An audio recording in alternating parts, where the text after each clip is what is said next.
¿Qué tal? Les habla Jorge Gestoso. En el programa de hoy, elecciones judiciales el domingo en México con otro notable invitado, Ricardo Miranda, doctor en Derecho de la UNAM, la Universidad Nacional Autónoma de México, directamente desde Ciudad de México. Ricardo Miranda, una cálida bienvenida al programa. ¿Qué tal, Jorge? Un gusto estar contigo y con tu audiencia. A la orden. Ricardo, la presidenta Claudia Sheinbaum de México, que goza de 83% de aprobación según una encuesta a propósito de las elecciones judiciales del domingo, invitó justamente a la ciudadanía a salir a votar y dijo, y leo textualmente sus palabras, las elecciones tienen como objetivo eliminar la corrupción en las instituciones judiciales y garantizar que la impartación de la justicia sea igual para todas las personas sin privilegios. Ayúdanos a entender para una audiencia que vive fuera de México cuál es el contexto, cómo es que se ha llegado a esta instancia. Sí, mira, Jorge, acá el Poder Judicial de la Federación, el Poder Judicial mexicano, tiene un pasado pues bastante antidemocrático, ¿no? Ha sido sujeto de muchos escándalos de corrupción, de nepotismo. Hay muchos estudios que demuestran que hay familias enteras en ciertos cargos en el Poder Judicial. También ha sido un lugar de muchos privilegios. Por ejemplo, son los funcionarios públicos mejor pagados en México, ganan sueldos por arriba del doble, por ejemplo, de la presidencia de la República, y cuando lo comparan también con sus pares de otros lados del mundo, los jueces y las juezas mexicanas son de los mejores pagados del mundo. Tienen haberes de retiro, pensiones y muchos otro tipo de cosas que no tienen la mayoría de los trabajadores al servicio del Estado acá en México, ¿no? Y también en cuanto a sus decisiones y sus fallos jurisdiccionales, pues han dejado mucho que desear. Han apoyado mucho ciertas decisiones, podríamos llamarle neoliberales, han apoyado empresas, han apoyado la falta de pagos de impuestos de grandes empresarios mexicanos, etcétera, ¿no? Entonces, estos elementos, ¿no?, han configurado un poder judicial muy alejado de la gente y la gente muy crítica y muy escéptica de sus jueces. También ha habido claros decisiones donde dejan, por ejemplo, libres a narcotraficantes importantes o empresarios que notoriamente han violado la ley, ¿no?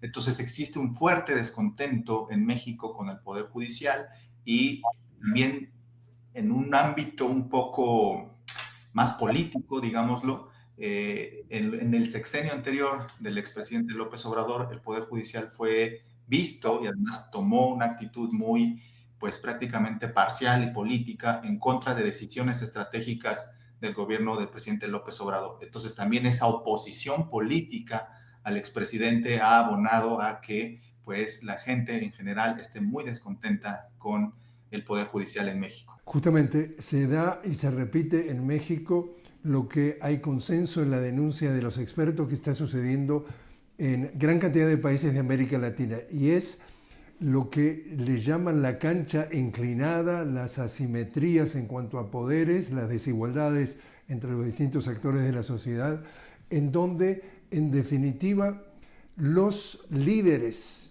de progresistas o de líderes de izquierda llegan al poder, no llegan al poder, llegan al gobierno, pero nunca llegan al poder porque el poder sigue en las manos de las oligarquías de esos países.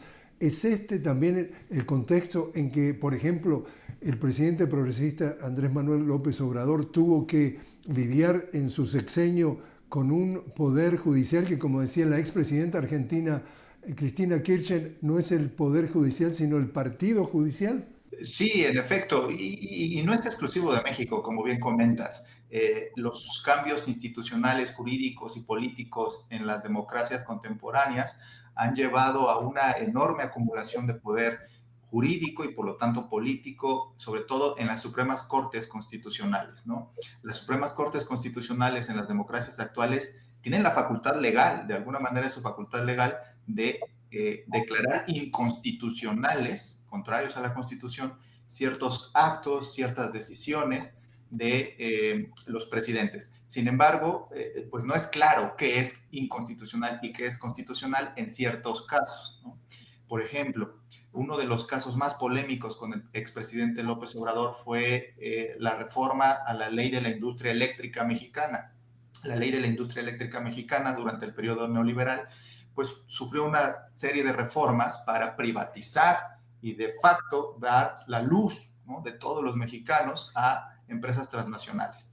El presidente López Obrador intentó modificar esa ley para recuperar la soberanía del Estado mexicano sobre la industria eléctrica y puso por encima argumentos políticos o de justicia social sobre los argumentos más tecnocráticos o jurídicos de las reformas a la ley, ¿no? Y por su lado, la Corte, la Suprema Corte de Justicia de la Nación Mexicana, echó abajo esa reforma, ¿no? La declaró inconstitucional, apegándose a criterios estrictamente técnicos y jurídicos, sin importar que el bolsillo de los mexicanos, las condiciones en las que se despacha el servicio eléctrico en México, beneficiaran más a el gran capital que al pueblo en general, ¿no? Entonces, eso es un ejemplo, por ejemplo, de lo que estuvo sucediendo con el presidente López Obrador. Hay muchos otros. Y de alguna manera, las Supremas Cortes actúan con criterios políticos, pero justificándolos en criterios técnico-jurídicos. Existe una separación tajante, inexplicable realmente a mi gusto, entre política y derecho, por un lado. Todas las decisiones jurídicas que toman los jueces tienen un sentido político, ¿no? Detener una obra, sacar a alguien de la cárcel o protegerlo ante una orden de aprehensión, etcétera. Todas esas son decisiones que alteran la convivencia colectiva, la convivencia política, y por lo tanto el derecho es inseparable de la política. Pero nuestras democracias constitucionales de alguna manera han logrado que esa escisión entre derecho y política se vea como objetiva, como neutral, como meramente técnica, y en eso se respaldan para, pues, su toma de decisiones. Si también tú me corriges por tratar de pintar con pinceladas demasiado gruesas el contexto. Acá estamos hablando de que durante décadas, incluso hay quienes hablan de un siglo, digamos, la oligarquía mexicana, por ejemplo, a través del Partido de la Revolución Institucional, el PRI, gobernó. Tanto es así que el presidente en funciones a dedo nombraba a su sucesor. Y de pronto llega Andrés Manuel López Obrador, después de décadas, rompe, digamos, ese dominio del poder. Y en definitiva, los medios de comunicación que no están al servicio de la opinión pública, sino están al servicio de los intereses económicos, empiezan a bombardearlo y a sabotearlo.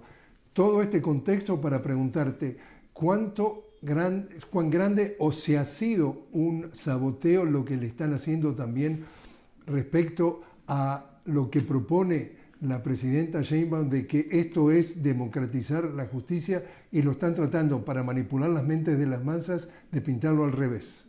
Sí, es correcto lo que mencionas. El presidente de la República en México históricamente ha tenido un poder impresionante y ese poder llegaba hasta la propia Suprema Corte de Justicia de la Nación. El diseño anterior, digámoslo, es como la mayoría de las democracias contemporáneas. El presidente mandaba una terna y el Senado escogía de esa terna quiénes iba a ser el próximo ministro o ministra en la Suprema Corte, y un Senado, desde luego, también mayoritariamente del mismo partido político del presidente. Entonces era un arreglo desde arriba, digamos, ¿no? La manera en que se configuraba la Suprema Corte de Justicia de la Nación. La popularidad con la que goza la presidenta Claudia Sheinbaum y el expresidente López Obrador bien le permitían seguir manteniendo ese esquema y poner a ministros y ministras completamente afines a su proyecto político y completamente, digamos, de alguna manera subordinados, ¿no?, a las decisiones que el presidente o la presidenta pudieran haber tenido. Este esquema rompe completamente con esa manera pasada en la que se elegían a los presidentes y las presidentas, perdón, a los jueces y a las juezas de la Suprema Corte de Justicia de la Nación y muchos otros tribunales constitucionales. Entonces, desde luego que al romper con ese esquema anterior, se está rompiendo también con muchos intereses al interior del Poder Judicial, ¿no? Como ya los mencionamos, de nepotismo, de corrupción, de privilegios, y el sabotaje, abierto sabotaje de parte de ciertos sectores del Poder Judicial mismo, de los partidos de oposición, de algunos medios de comunicación, en contra de la reforma constitucional, desde que era reforma, esta reforma judicial, durante su implementación y ahora actualmente durante las campañas judiciales, ha sido impresionante, ¿no? Es el cierre de campañas judiciales acá en México. Todavía al día de hoy hay muchos actores muy poderosos de estos sectores que acabo de mencionar, llamando a este ejercicio democrático una farsa, llamando a no votar, etcétera. Pero en realidad se está ampliando el abanico de la toma de decisiones. Ya no solo es el presidente y el Senado quien decide, sino además también el grueso de la ciudadanía. ¿Dirías tú, Ricardo, que esto es histórico? Es completamente histórico e inédito, no solo para la democracia mexicana, sino para las democracias de todo el mundo. Vamos a elegir en México por primera vez en nuestra historia y en toda la historia global a todos y todas las juezas constitucionales del país. No solo es la Suprema Corte, ¿no? El máximo tribunal constitucional de México, sino también el Tribunal Electoral, los magistrados de circuito, los jueces de distrito, todas y todas los jueces constitucionales en México se van a elegir. Esto no existe ni ha existido nunca en todas las democracias del mundo. Es un ejercicio democrático inédito y que me parece que responde también, como lo comentábamos al principio, pues a la crisis de cierta forma de hacer política, ¿no? A las crisis de las democracias contemporáneas, que incluso los gobiernos progresistas han tenido muchos problemas para transformar esas inercias del pasado, ¿no? De una forma de hacer política muy alejada de la gente, muy con intereses antipopulares y muy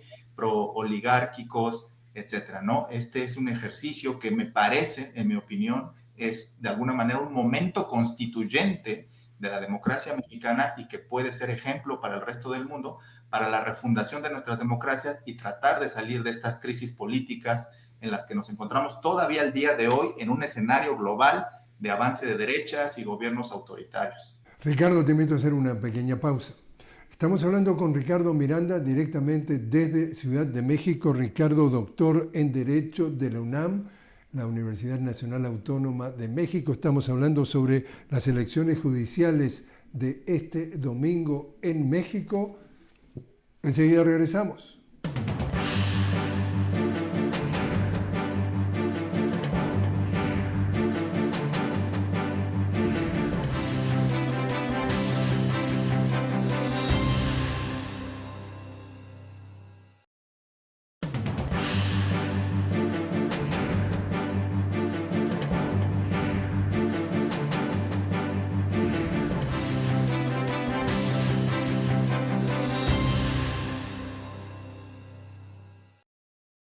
Continuamos hablando con Ricardo Miranda directamente desde Ciudad de México. Ricardo, doctor en Derecho de la UNAM, la Universidad Nacional Autónoma de México. Estamos hablando sobre las elecciones judiciales del domingo en México. Y Ricardo, esto representa una primera etapa, estas elecciones. Hay una segunda etapa prevista para el 2027. Cuéntanos de qué se trata.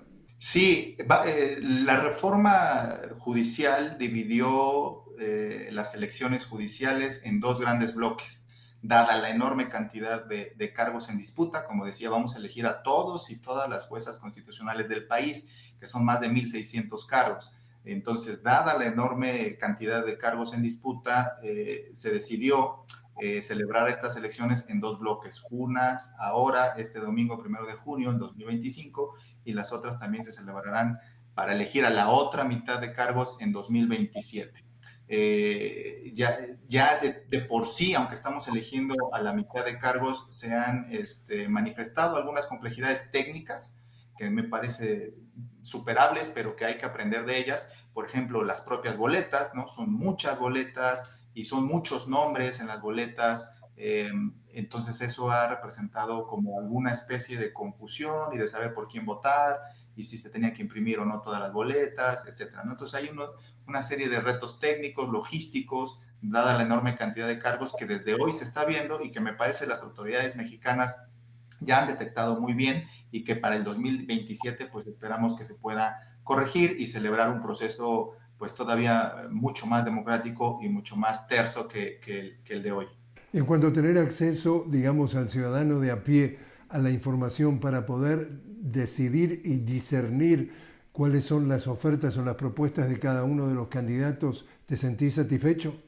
La autoridad electoral acá en México implementó una página web con el nombre Conóceles, en donde están cargados los perfiles, la hoja de vida, el currículum vitae de todas y cada una de las candidaturas a los distintos cargos en disputa. Ahí uno puede saber, pues, de alguna manera su trayectoria profesional, pero más allá de eso, puede saber también su manera en que entiende la función jurisdiccional, puede uno ver algunos casos relevantes que han optado, si así lo decidió el candidato y la candidata a hacerlo público, en dónde han estudiado, etcétera, ¿no? Una serie de información que si bien es mínima y podría mejorarse, ya da una hoja de ruta a la ciudadanía sobre los perfiles y la manera en que entienden la justicia y el derecho las distintas candidaturas.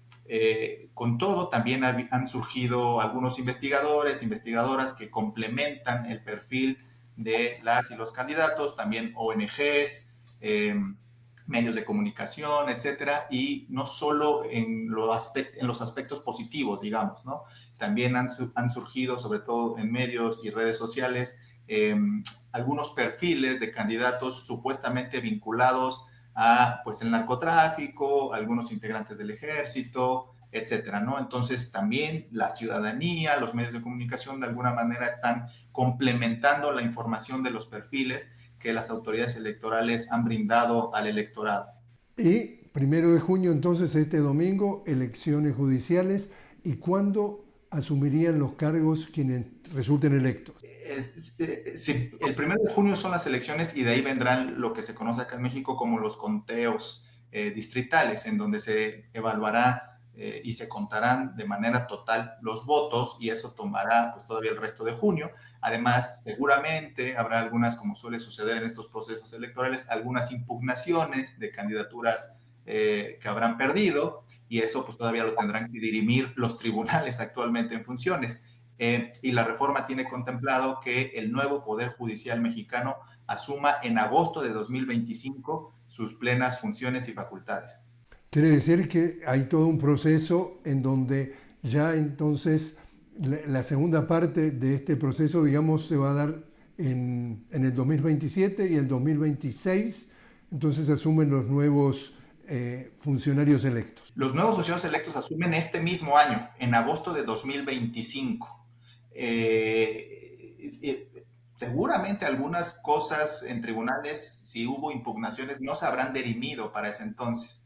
En ese caso, quedará algún encargado, ¿no?, de despacho, como se le suele decir en México, al cargo de las funciones jurisdiccionales de los cargos que todavía no puedan asumir. Si no hay impugnaciones o si estas se resuelven de manera rápida, el nuevo Poder Judicial estará entrando en funciones plenas en agosto de este mismo año.